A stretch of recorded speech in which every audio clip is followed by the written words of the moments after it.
Yesterday, I took a poll over on the community page and I was blown away at the results. It looks like 7% of you are going for Corgard Deathbell. So this video is to show you, hey, maybe it's worth it for you to go for him, or maybe you should just not even worry about it. This tournament has some pretty good side rewards if you haven't pushed a whole lot. If you haven't done champion training a whole lot recently and you have some resources to push up. I mean, 15,000 over almost 4 days. Pick up some greater essence, whatever they're called, plus some dust, a legendary tome, and a almost prism shard. It's not the worst rewards. I may actually try to push for this just for these side rewards. I'm not going to be going for him. But I do want to see what some of your comments were. When I was scrolling through here, I noticed a lot of people were saying that they actually have him already, but he doesn't utilize them. He's a newer champ for me. You mainly used him in Curse City. I think Curse City is a solid place for him. This person says, don't need a Vault Guardian. But then I see a lot of people saying, I have 2 of them, literally Forgettable. Same, I have 2 of them. So many people say they have 2 of them, which is crazy to me because I also have 2 of them, which the one I just brought up yesterday just for this video to test him out and showcase in a few different areas to see if it's worth you going for. Now, I do think his reviews are a little bit weird, honestly. So he's rated at 4.9 on Hydra, which means a lot of players have given him a 5-star rating, which I don't think is accurate personally. So he's rated very high in everything, which makes you think, okay, this champion, if you compare it to a champion like, let's say the Archer, okay? Just for an idea, I want to see what she's rated in Hydra. Hopefully a 5-star. Okay, so she's rated 5 in Hydra, rated 5 in a lot of different areas. Let me think of Michinaki maybe. Is he a 5 in Hydra? Let's see, 4.9 in Hydra. I think Michinaki is definitely a 5. But basically, this rating system is skewed. You have Michinaki, who's a 4.9 in Hydra, but you have Corgard, who's also a 4.9 in Hydra. These champions are not comparable. These champions, they're both good, but Corgard is definitely not a 4.9 in Hydra. I want to go over why. This champion has a solid kit, but it's nothing that stands above everybody else. And okay, this champion goes in this role in this team and he just excels at it. He's a good champion. You can fit him in some teams, but I think his kit is like very solid, but it's not specific enough to really shine truly in one area. Now, of course, this does depend on how fleshed out your account is. If your account's super stacked, yeah, you don't need him. But if you're limited on your legendaries, then maybe he's a pretty decent option for you. But looking at his A1, it's a single target skill. Heals him by 10% of his max HP. Pretty good. He has good base HP. He's an HP-based champion. His A2, this is where things get interesting, and you can start finding some creative uses for him. So when booked, you kind of have to book him, to be honest. If you're going to use this champion, book this champion because he's getting 25% chances to this A2 ability, and the A3 is getting 2-turn cooldown reduced. So if you're going to use him, you got to book him, basically. So this is filling the turn meters of all allies by 30%. This is equivalent to Arbiter's turn meter boost, and then it removes all buffs from all allies. So we're seeing some Hydra use cases here. And then as A3, we have a 3-turn cooldown on an ally protection plus a strengthen. Both massive damage mitigation. So you can boost turn meter, do a lot of damage mitigation as well, which is fantastic. And then where we have the passive, increases this champion's resistance by 20 and defense by 10% for each ally protection buff on allies.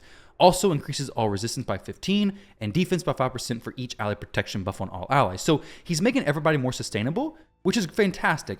The thing is though, this resistance boost would be very awesome if, say, he was able to mischief tank. I mean, he'd have a pretty high amount of resistance, but unfortunately, the ally protection is going on everybody except for him, so he's already 1 buff behind. So it's going to be difficult to make him your mischief tank. You can make a different champion than mischief tank, and he's going to increase the allies' resistance by 15 and defense by 5% for each ally protection on all allies. So you're getting a pretty significant resistance boost there anyways. What is it, 30, 60, 75-ish? Just off the top of my head, maybe a little bit more, but it's a pretty good chunk of resistance. If you're looking for a mischief tank, maybe you have a Wixwell in your team. He's going to have more buffs than everybody anyways, so you can make Wixwell your mischief tank and have him built with a little less than normal resistance. Granted, if the ally protection falls off, then he's not going to have that boosted resistance. But when it comes to his masteries, this is what I have currently. We have War Master, just for a little extra damage. I don't have him built for damage. His multipliers aren't horrible, but in my thought process, if you're using a support champion and you're having trouble keeping them alive, then you definitely can't go to damage because support, you're dedicating it to surviving. He has ally protection, so he's going to be taking a lot of damage. But if you start throwing in damage gear in the mix, you got to have a pretty high level of gear to actually do that. If not, he's going to be doing a little damage and surviving a little bit. I'd rather him do a lot of survivability and leave the damage to some other champions. His damage isn't horrible, but Other champions are going to be better, and he's here mostly just to sustain, survive, help the team last a little bit longer. So these are the masters that I have. In case you're curious from this view here, we got War Master at the bottom. Now, as far as the artifacts, we have Provoke Set. So since this A2 ability is an AoE attack, 3-turn cooldown, I'm going to throw in a Provoke Set. And then this A1, single target, we could target the Head of Decay, but having a option for Provoke, an extra option Provoke, is fantastic. But there are some other options that I think would work out fantastic. If you wanted to go into the Curse Set, this could be very good as well. The team I'm going to be running in with is going to be with a champion who has the ability to have an AoE Curse Set anyways, though I think at the moment he's naked, but that's beside the point. So you could do that. You could throw him in a Curse Set. You could throw him in a Provoke Set. You could throw him in a Guardian Set if you really wanted extra protection. But for now, I want to jump in here. I'm going to go ahead and fully book him because, one, we're going to get some points for this champion training tournament from that. Let's see, 2,000 points, not too bad. And like I said, you're going to want to fully book him if you plan on using him. So use those legendary books. The content creator perks being used for content creator stuff, guys. Pretty cool. Leave a like for that, by the way. But we come over to Hydra.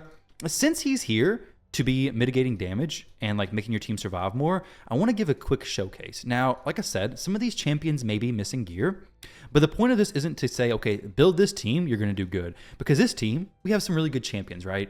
This team is going to do good most likely. But the point of this is to show you how much damage is being mitigated. So how much damage does Corgard actually absorb essentially? So as Newt does this, we have AoE decrease attack, that's no problem. Let's see. So we got 3,000 there. I want to see what this Head of Wrath smacks for. That's going to be a pretty decent showcase there, probably. The Head of Wrath about to do his thing. Because he hurts. He hurts bad. So the Head of Wrath hits for 8,000, 8,600. He has the increased attack now. So let's go ahead and wait until he does the smack from the increased attack. It won't take very long. You've seen it happen before. Like once we get to 15, he's probably just going to kill everybody. And this will be a perfect situation to tell, hey, how is he actually going to do it for me? Boom! Everybody goes down. 62k, 74k. The team gets annihilated. Now, if Corgard does what Corgard is supposed to do, that's going to be being an amazing support champion. So hopefully, he's going to come in here and make the team actually survive. So the Head of Wrath, second hit, just absolutely obliterated my team. So let's find Corgard real quick, wherever he's at, wherever he's lurking around, and we're going to throw him in here.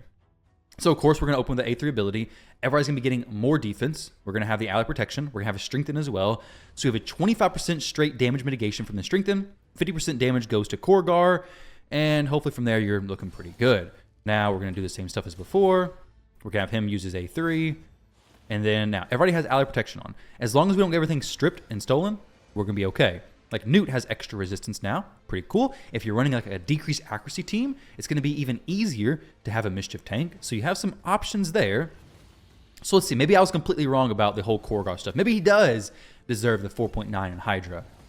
Though I think there's different situations, okay? There are situations where Michinaki is a champion who pushes you in crazy high damage of Hydra. And then you have champions like Korugar who is not going to be pushing you in crazy high damage numbers, but could help you get to the one key chest if that's what you're going for. Now we're about to get smacked again. We dropped the ally protection from Necmo, unfortunately.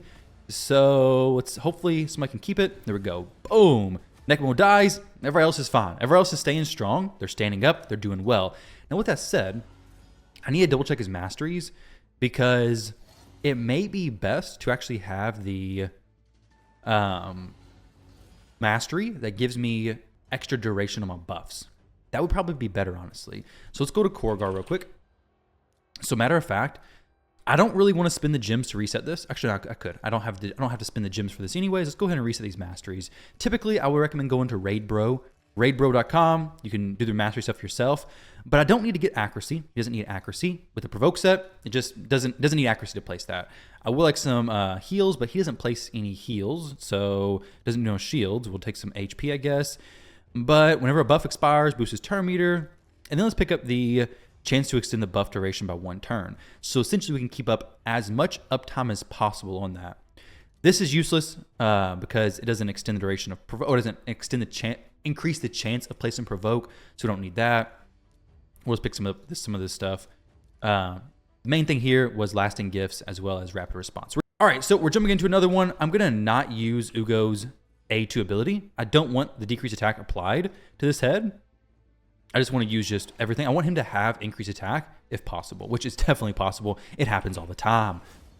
We're going to use Necmo's A2, so we're not actually getting an extra turn. We don't want that. I didn't want Inquisitor Schmiel to be stolen from. He could be a Mischief Tank, though. No problem. Put a Blood Shield ring on him. Get him decent resistance, and he'll be solid. So, first hit, not that much damage was taken, honestly. Like, this is okay. Like, we can survive this.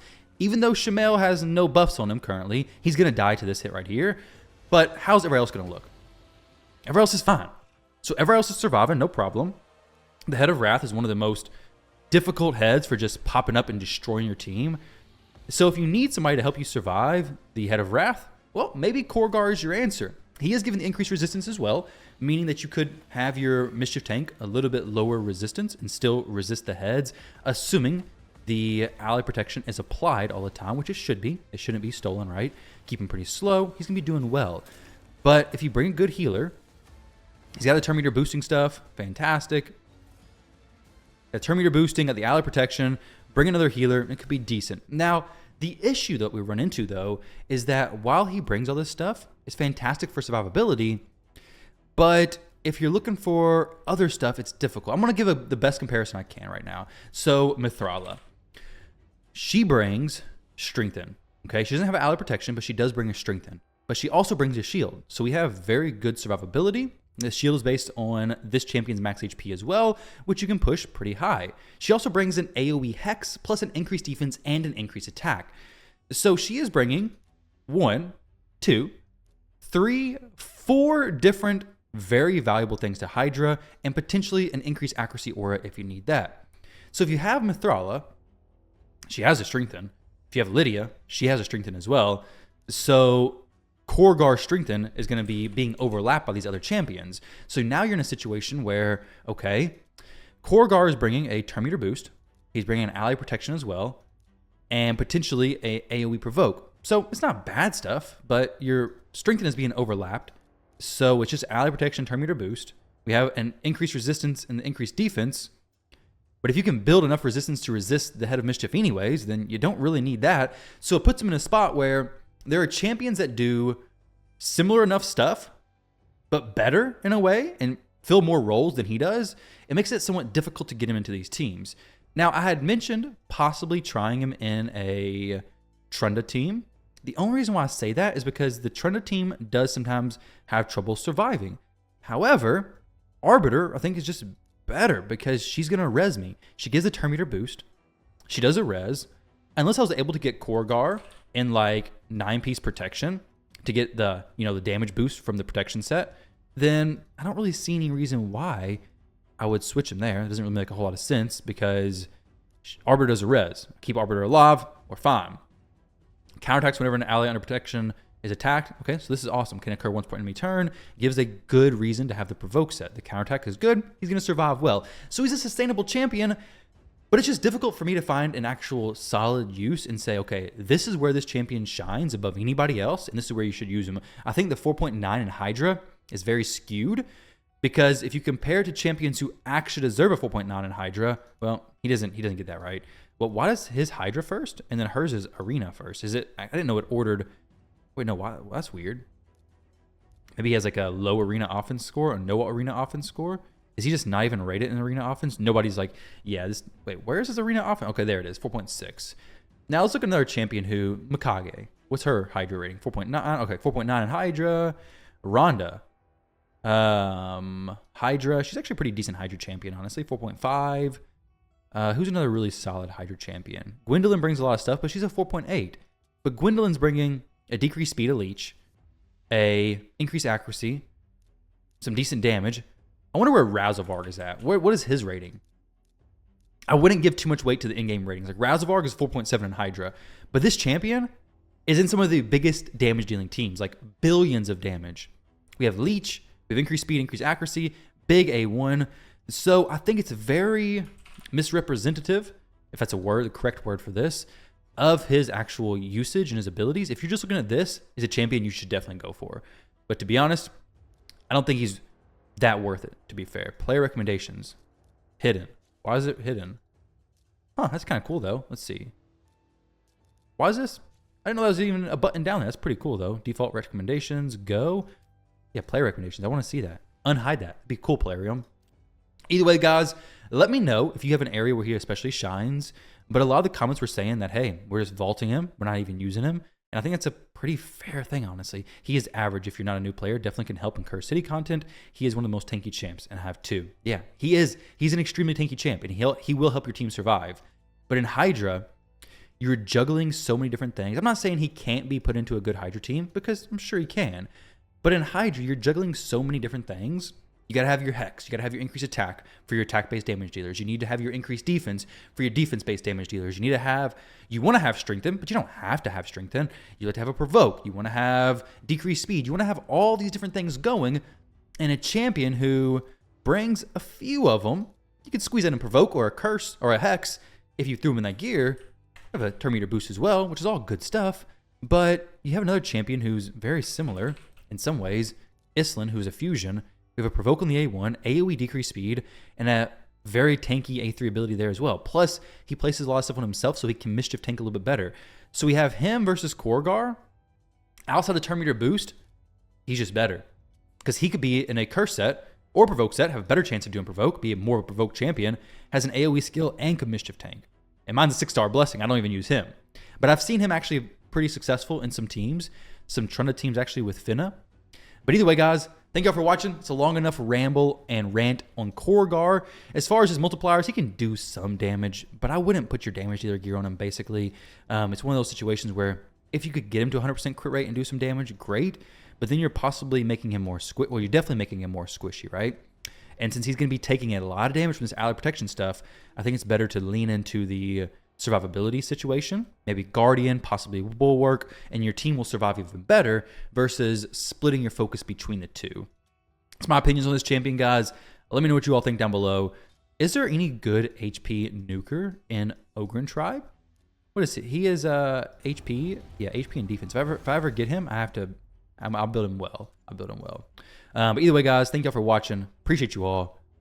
Best of luck going for this event. If you do go for it, I would like this guy. That'd be kind of cool. He's a cool champion for sure.